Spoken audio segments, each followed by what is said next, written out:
Hello, everybody. Good morning. It's Saturday. I just woke up and made myself a quick cup of coffee. I don't have a lot of time because I'm going into session, so I just want to get this remote view out to everybody. If you haven't had a chance to do so yet, be sure and share, like, subscribe, and click the bell notification so that you can be notified about all my upcoming videos. So there's a couple things I did a remote view on a couple of days ago, and I want to just talk about it. The first had to do with the current investigations that are going on under the Biden administration.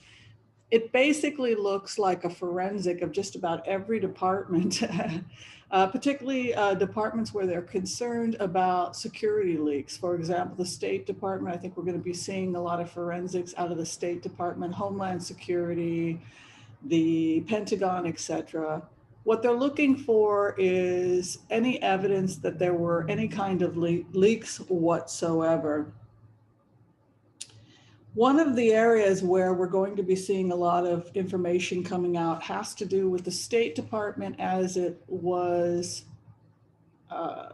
handled under Pompeo.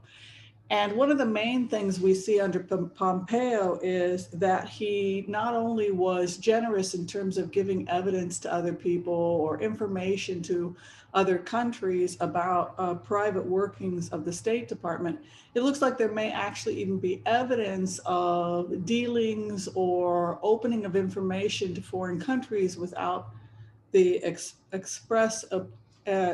without the approval of the United States. In plain words, they may have been engaging in policies or diplomacy that went against the actual policies of the United States. But specifically, I'm concerned in this investigation into the State Department, it looks like leaks, making information, classified information available to foreign governments, but more specifically, apathy.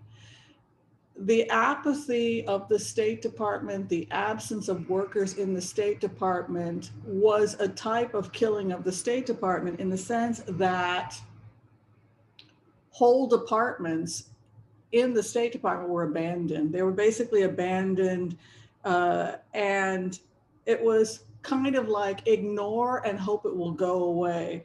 So when you have a new administration that's trying to fill seats in the State Department so that it has a normal running staff, they will find this apathy and indifference in many different departments in the sense that nothing happened for 3 or 4 years. If they had no interest in a particular country because they didn't think that the country could benefit them personally, it was basically ignored or that dialogue was cut. And so when Biden's team goes in, the problem that Biden's team is having is they're not only finding this, but they're also going to find breaches in data and poor management and the damage it's done to relationships. Because now those countries, many of those countries that had been developing working relationships and potentially business with the United States were ignored or mistreated. It's now Blinken and the Biden administration has to go in and fix that. Now, the State Department had previously been run by John Kerry, and now John Kerry is working on climate change with Europe in order to get things going there. But in the remote, it looks like John Kerry may also have to spend some time at the State Department trying to figure out how he left it versus how it is now, and potentially any damage that may have been caused. They're also trying to minimize risk, it looks like. So things went into effect and they're trying to stop some of those policies before there's more damage. It looks like John Kerry may be part of an emergency meeting about the conditions of the State Department. There's a feeling here when you go in that they are stunned by the apathy and poor leadership. It's just a feeling of poor leadership. When you go into Blinken and you put yourself in the shoes of the head of the State Department, there's a feeling of fear. It's like scared and fear. And the main reason has to do with the fact that they simply don't, it's like the doors were all open and anybody could take what they want. And the last remote I did had to do with insecurities in the finances that are going to start to come out. And that has to do with the fact that people don't feel safe leaving their money in the market, leaving their retirement in the market because of some of the trends that they're seeing. The pandemic has also led to the loss of a lot of people's, people have lost a lot of family members, 4,000 people dying a day, which has caused an increase in foreclosures and the loss of some estates, loss of employment, and also the student debt is not being paid. It's been put on hold. Consequently, the market is not stable. Another reason the market is not stable is that people are starting to draw on their retirements or draw on their market money in order to pay for mortgages, etc., because they've lost jobs. So yes, I think there could be a ripple effect.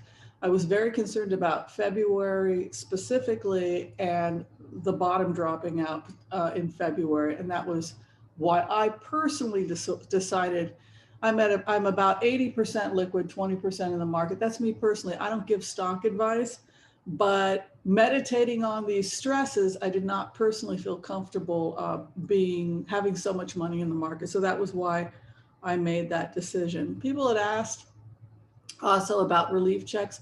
Yes, I think relief checks will probably be coming in about 2 to 3 weeks, and it looks like there's going to be some consistency in the checks. I also think that they're going to be expanding the food stamp programs so that people can, at the very least, buy themselves food, and expect those changes in the next 2 to 3 weeks. I also think that Elizabeth Warren is going to be have a really pivotal role, not just in helping offer real solutions to Americans that are struggling, but also to examine some of the problems that currently exist because of a lack of regulation of the market. All right, I want to thank everybody for watching this very quick remote viewing. If you're still trying to get in for a reading, you can go to Tarot with Whimsy.com. Thanks everybody, and I'll see you tomorrow, Sunday, for our brunch. And yeah, thanks for stopping by. We'll see you next time. Bye.